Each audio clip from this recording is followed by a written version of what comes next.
ஏய், என்ன உம்முன் இருக்க? என் பொழப்பு இருக்கிற இருப்புக்கு என்ன வேற எப்படி இருக்க சொல்ற? இப்ப சலிச்சிட்டு என்ன பண்றது? எல்லாம் தலையெழுத்து. தலையெழுத்துல ஒண்ணும் இல்ல, எல்லாம் நம்ம பண்ண தப்பு. எல்லாத்துக்கும் சேர்த்து பண்ண அனுபவிக்கிறேன். எல்லாம் என் நேரம். என்னடி ஒரு தினுசா பேசுற? வெளிப்படையாவே சொல்றேன். ஆர்த்தி இந்த வீட்டை விட்டு போகாம இருந்தா இந்த பிரச்சனை எல்லாம் வந்திருக்குமா? ஆமா, வந்திருக்காதுதான். இப்ப அதுக்கு என்ன? அதுக்கு என்னவா? ஆர்த்தி வீட்டை விட்டு போயிட்டா அவர் என் மேல பிரியமாயிடுவாருன்னு சொன்னல, இப்ப அப்படியே நடந்துட்டு இருக்கு. இந்த மனுஷன் அவன் நினைப்புல என்ன ஒதுக்கிட்டே இருக்காரு. இன்னைக்கு என்னடா என்ன கை நீட்டி அடிச்சிட்டாரு. அப்பா கிட்டே இருந்திருந்தா அங்க எவனையாவது கட்டிட்டு நான் நிம்மதியா இருந்திருப்பேன். குழந்தைக்கு வாக்கப்பட்ட ஒரே வீட்டுல நிம்மதியா இருக்கலாம்னு என்ன கூட்டிட்டு வந்துட்டு என் வாழ்க்கையில மண்ணலி போட்டுட்டியாக்கா. ஏய், என்னடி ஒரேடியா ஏன் தலையை உருட்டுற மாதிரி பேசுற? வேற என்ன எப்படி பேச சொல்ற? ஒரு பொண்ணுக்கு காசு பணம் கூட முக்கியம் இல்ல, புருஷனோட பிரியம் தான் முக்கியம். என் மேல துளி கூட பிரியம் இல்லாத ஒருத்தர் எனக்கு புருஷனா கிடைக்கிறதுக்கு நீ காரணமாயிட்ட. உன் பேச்ச கேட்டு ஆர்த்தி வாழ்க்கையை கெடுத்தது இல்லாம என் வாழ்க்கை வேற நானே நாசமாக்கிக்கிட்டேன். ஆமாண்டி, நீ பண்ண பைத்தியக்காரத்தனத்துக்குலாம் என்ன குத்தம் சொல்லு. ஏண்டி கட்டின புருஷனை கைக்குள்ள போட்டுக்கிறதுக்கு உனக்கு துப்பு இல்ல? என்னமா என்ன குறை சொல்லிட்டு இருக்க? பின்ன இதுக்கெல்லாம் நீ தானே காரணம். இத பாருடிமா, நான் நல்லதுதான் செஞ்சேன். அக்காவும் தங்கச்சியும் ஒரே இடத்துல வாக்கப்பட்டா சண்டை சச்சரவு இல்லாம இருக்கலாமே நான் நினைச்சேன். அதுக்குள்ள இந்த எடுப்பட்ட பையன் அவளை பெருசா லவ் பண்ணி கல்யாணம் பண்ணி ஏமாத்தி கூட்டிட்டு வந்துட்டான். இவன் பணக்காரன் தெரிஞ்சு அவ வந்தா, உண்மை தெரிஞ்சதும் இவன் அவளுக்கு பிடிக்கல. சரி, அவ தான் பிரிஞ்சு போறாளே, உன்னை அவன் கூட சேர்த்து வைக்கலாமே நான் நினைச்சேன். என்னை பத்தி கூட கவலைப்படாம உனக்காக நான் எவ்வளவு கஷ்டப்பட்டிருப்பேன். அந்த நன்றியே இல்லாம இப்படி பேசுறியடி. ஆமா, பெருசா முயற்சி பண்ணி என்ன அப்படியே மகாராணி மாதிரி வாழ வச்சுட்டு பாரு. அந்த ஆள் குடிச்சிட்டு வந்து என்னதானே அடிக்கிறான், உன்னை அடிக்கிறாரு. உன் திட்டத்தை கேட்டு பார்த்தி நீங்க இருந்தா அவரு ஏன் கூட சந்தோஷமா இருக்க மாட்டாரு. தயவு செஞ்சு நீ இந்த வீட்டை விட்டு போயிடு. இல்ல நான் தற்கொலை பண்ணிப்பேன்னு சத்தியம் வாங்கிட்டு அனுப்புனதுக்கு எனக்கு இதுவும் வேணும் இன்னமும் வேணும். ஏய், சும்மா ஒப்பாரி வைக்காத. அடியே கூறு கெட்டவளே, உன்னை அவன்கிட்ட தள்ளி விட்ட வரைக்கும் சரிதான். அப்புறம் நீல சுதாரிச்சிருக்கணும். என்னங்கடி அக்காவும் தங்கச்சி சேர்ந்து சகுனி வேலையை பார்த்துன்னு இருக்கீங்க? இப்பதான் உங்க ரெண்டு பேரை பத்தி புரியுது. பயங்கரமான கேடியா இருக்கிறீங்க. எவ்வளவு கீழ்த்தனமான ஆளா இருந்தா இவளை என் கூட படுக்க வச்சு என் ஆத்தி அங்க எழுத பிரிச்சிருப்பீங்க. பொம்பளையா நீ தூ. தபார், இன்னும் 24 மணி நேரம் உன் டைம் தரேன். அதுக்குள்ளே பொண்டாட்டி ஆத்தி இந்த வீட்டுல இருக்கணும். அதுவும் நீ இன்னும் வரணும். இல்லனா என்ன இப்படி கத்துற? யார் கத்தா? ஏதோ உனக்கு தெரியுமா? என் வாழ்க்கை இவ்வளவு நாள் நாசமாயிருக்கிறது காரணமே இதான். பேச வந்துட்டேன், மரியாதை அவளை அடங்கி வை. இன்னொரு வாட்டி ஏதாவது தலையிட்டா அப்புறம் நடக்கிறதே வேற சொல்லிட்டேன். ஏய், உனக்கு ஒண்ணு சொல்றேன், இன்னொரு வாட்டி இந்த பேச்ச கண்ணி அதான் பண்ண கொலைய பண்றேன். நாளைக்கு இந்த டைம் என் பொண்டாட்டி இல்ல, நடக்கிறதே வேற. என்னடி இதெல்லாம்? ராஜேஷ், ராஜேஷ், டேய் சுந்தரி, தயவு செஞ்சு நீங்கிறது போக்கா போக்கா. ஐயோ,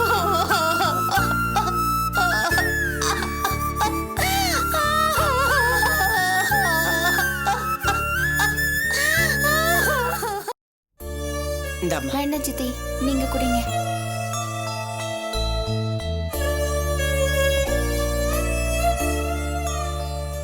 அம்மாவோட மெடிக்கல் ஹிஸ்டரி அதான் பார்த்துட்டு இருக்கேன். சரி சரி. அம்மா, என்னம்மா வலிக்குதா? என்னாச்சு? ஒன்றும் இல்லைம்மா. டிஃபன் வந்திருக்கேன், சூடா இருக்கும்போது சாப்பிட்டுருங்க. என்னது ட்ரிப்ஸ் முடிகிற அளவில் இருக்கு, மாத்தாம இருக்காங்க. எவ்வளோ இர்ரெஸ்பான்சிபிளா இருக்காங்க. அபி, சூடா இருக்கு, நீயும் சாப்பிட்ட? இல்ல வேண்டாம் சித்தி, எனக்கு பசி இல்ல. மத்தியானம் கூட ஒன்னும் சாப்பிடல. சாப்பிட பசிக்கல சித்தி, அப்புறம் சாப்பிட்டுக்கிறேன். என்ன பிடிவாது? என்ன சிஸ்டர் இது? ட்ரிப்ஸ் முடிகிற அளவில் இருக்கு, மாத்தாம வச்சிருக்கீங்க. Sorry sir. சாரின்னு சொன்னா எப்படி? கொஞ்சம் ஜாகிரதையா இருக்க வேண்டாம்?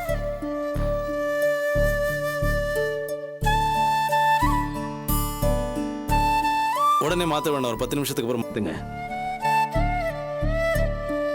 டிஃபன் கொடுத்துருங்க. சரிங்க. அப்புறம் இந்த மாத்திரையை கொடுத்துருங்க. இதை சாப்பிட்ட அப்புறமா? ஆமா.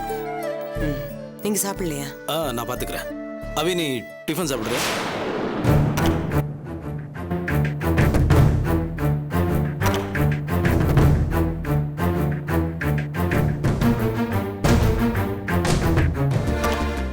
சரியாயிடு விடுங்க.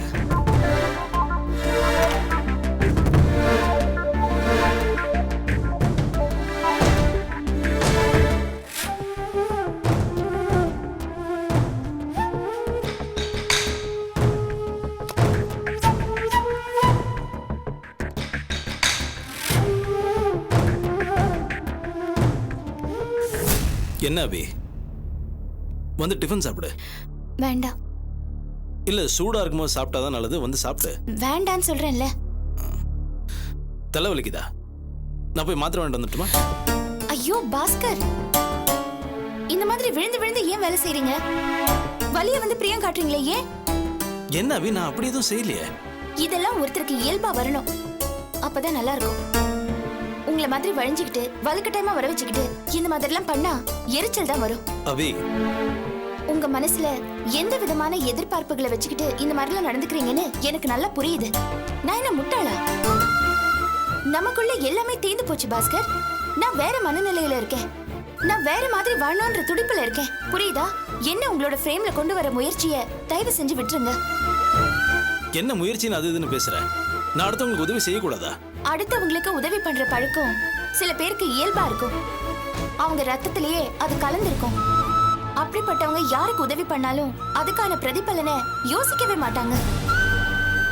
மனசுல எந்த விதமான எதிர்பார்ப்பும் இல்லாம உதவி செய்வாங்க. நீங்க அப்படி பண்றீங்களா? நீங்க இப்ப பண்ற ஒவ்வொரு ஒத்தாசைக்கு பின்னால எவ்வளவு எதிர்பார்ப்பு இருக்குன்னு எனக்கு நல்லா புரியுது.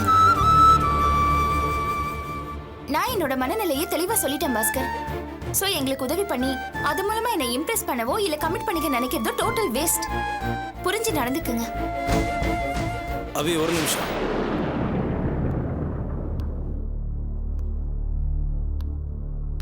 தப்பு செஞ்சவங்களாம் தெரிஞ்சு வாழக்கூடாதா? பேப்பர் எல்லாம் படிக்கிறோமே, எவ்வளவு பெரிய தாதாக்கள்லாம் திருந்தி வாழ்றாங்கன்னு. அந்த மாதிரி நான் வாழக்கூடாதா? ராமாயணத்தை எழுதினவர் வால்மீகி. அவர் ஒரு பெரிய மகாமேதன், இந்த உலகமே கொண்டாடுறது. நீ அதை ஒத்துக்கிற. அந்த வால்மீகி ஒரு காலத்தை திருடனா இருந்தவர். அதுக்காக நான் மேதை ஆடுவேன்னு சொல்லல. ஒரு சாதாரண மனுஷனா வாழ ஆசைப்படலாம்ல. நீ சொல்ற மாதிரி நான் எல்லாருக்கும் விழுந்து விழுந்து உதவி பண்ணல. கேன் கூட கொஞ்ச நாள் பொண்டாட்டியா வாழ்ந்த வாபி அவங்க அம்மா, அவங்களுக்கு தானே செய்யற. சரி, உனக்கு டிஃபன் வேண்டானா விட்டுரு. நான் போய் காஃபி வாங்கிட்டு வந்துடுறேன்.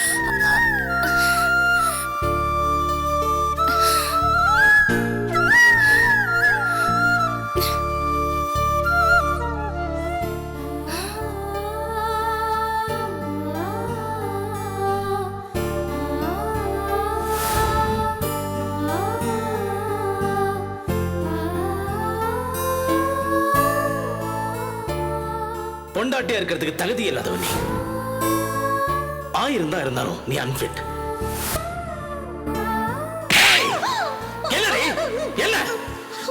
இதுக்கு மேல ஒரு வார்த்தை பேசின உன் முகரைய பேத்துருவேன். ஜாகிரதை. என் மனைவிக்கு இன்னொரு ஒரு அஃபேர் இருக்கு சார். சில நாள் ராத்திரி அவன் கூட அவன் வீட்டுல தங்கினா சொடக்கு போட்டு நான் வாழ்வேன் சந்தோஷமா. ஆனா ஒண்ணு, சந்தோஷமா வாழ விட மாட்டேன்.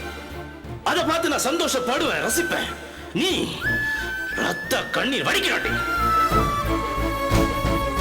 சோ நீங்க தாலி கட்டி ஆரம்பிச்ச நம்ம குடும்ப வாழ்க்கைய நான் கையெழுத்து போட்டு முடிச்சு வைக்கிறேன்.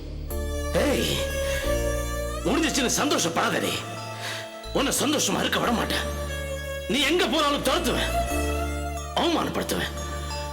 உன்னை அழிக்கணுங்கிற ஒரே நினைப்போட வாழ போறேன். Good bye.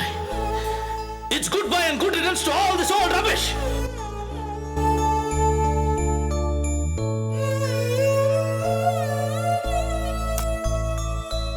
அபி, சித்தி, நான் கிளம்புறேம்மா.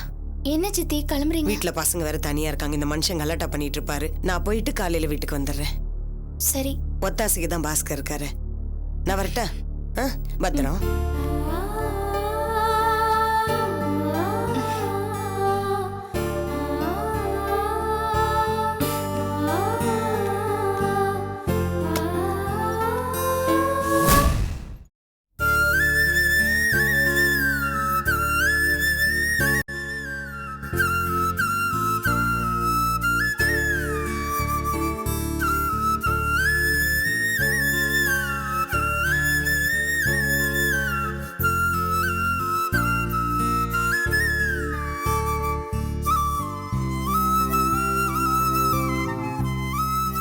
நிக்கல ஆ?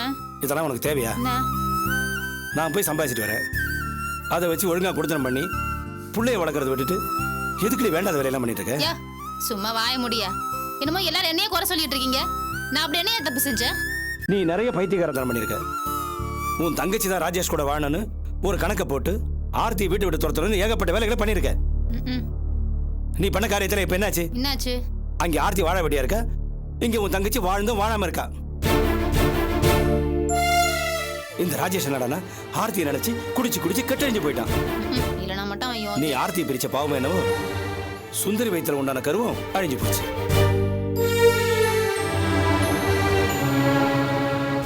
ஒரு நாளாவது நம்ம வீட்டில் நிம்மதி இருக்கா? எப்ப பார்த்தாலும் சண்டை சச்சரவு சத்தம். இன்னைக்கு என்னடான்னா கொலை விழுன்னு அவன் மிரட்டிட்டு போயிருக்கான். தேவையா நமக்கு இதெல்லாம்? ஏதோ ஓரளவுக்கு நமக்கு ஆண்ட வாழ்க்கை கொடுத்துருக்கான், அதை நாம தான் நீ சந்தோஷமா வச்சுக்கணும். இருக்கிற நிம்மதியை நாமளே கெடுத்துக்கூடாது. நம்ம வாழ்க்கையில் எது நிம்மதியோ அதை நாம தான் தேடிக்கணும். உன் மரமண்டைக்கு இதெல்லாம் புரியுதா? எங்களுக்கு எல்லாம் புரியுது. நீ முதல்ல படுத்து தூங்கு. நீ திறந்த போறதில்ல.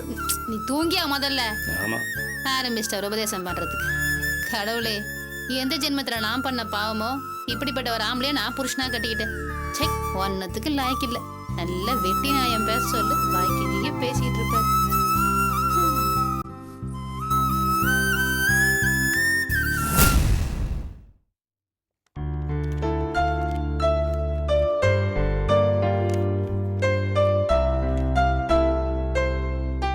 Everything is fine.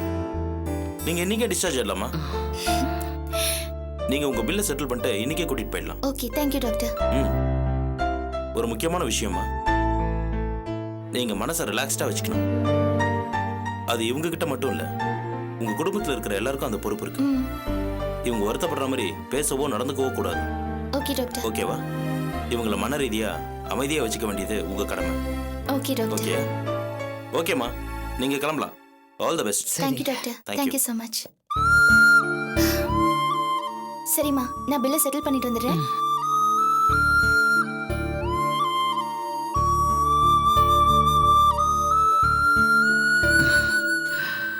ஆஸ்பத்திரி விட்டு வீட்டுக்கு போனாலே பாதி வியாதி குணமாயிடும். உண்மைதாங்க.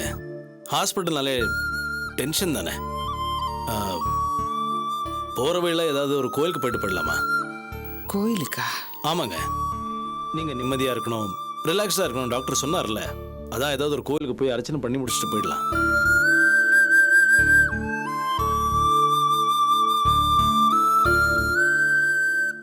தம்பி, சொல்றேன்னு தப்பா நினைச்சுக்காதீங்க. உங்களை என்னால புரிஞ்சுக்க முடியுது. ஆனா அபி பழசு எதையும் மறக்கல. அதான் எனக்கு கவலையா இருக்கு. அவ்வளோ சீக்கிரம் அதெல்லாம் மறக்க முடியாதுங்க. ஏன்னா நான் அவ்வளோ தப்பு பண்ணியிருக்கேன். கொஞ்ச நாள் எல்லாம் மாறிடும். அவி புரிஞ்சுப்பாங்கிறத நான் நம்புறேன். அது வரைக்கும் நான் பொறுமையா காத்துக்கிட்டு இருப்பேன். சாகர வரைக்கும் இருந்தாலும் சரி. ஐயோ, என்ன தம்பி இப்படி எல்லாம் பேசுறீங்க? உண்மைதாங்க சொல்றேன். நடந்தது எதையும் அபியும் மறக்கல, நானும் மறக்கல. அதான் என்னால் இன்னும் பொறுமையா இருக்க முடியுது. சரி, அத்த கோயிலுக்கு போலான்னு சொன்னீங்க. அங்கே போனா ஏதாவது தீர்வு கிடைக்குமான்னு பார்க்கலாம்.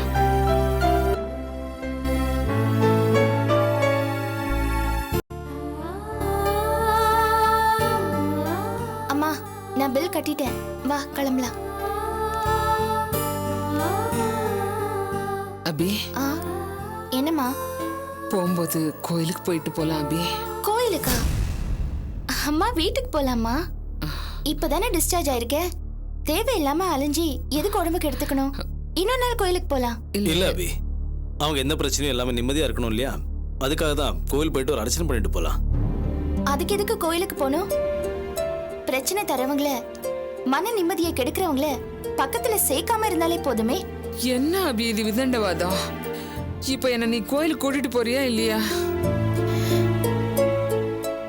சரிம்மா, உனக்காக கோயிலுக்கு போலாம். நான் டாக்ஸி வந்துருச்சான்னு பார்த்துட்டு வந்துடுறேன். ஏம்மா இப்படி பிடிவாதம் பிடிக்கிற? எனக்காக. சரி, போலாம்.